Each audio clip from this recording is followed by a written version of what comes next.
Welcome. In this video, we are going to take a look at problem 7.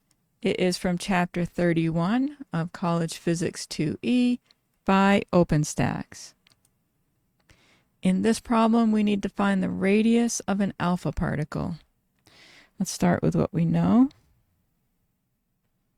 And we know we have an alpha particle. This is a helium nucleus, and so it has two neutrons, so we can say N is 2, and it has 2 protons, and so Z is 2. N is the number of neutrons, Z is the atomic number, and that is also the number of protons.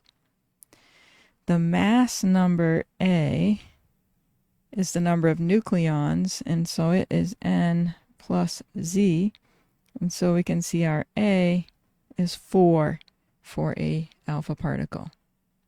Okay, the radius is given by R naught times A to the 1/3. So R naught times the cubed root of A. Okay, R naught is 1.2 femtometers, FM. And then we have 4 to the 1/3. I did the calculation and I found it is 1.9 femtometers. I hope that was helpful. Let me know in the comments section if you have any questions. Thank you for watching, and I'll see you in the next one.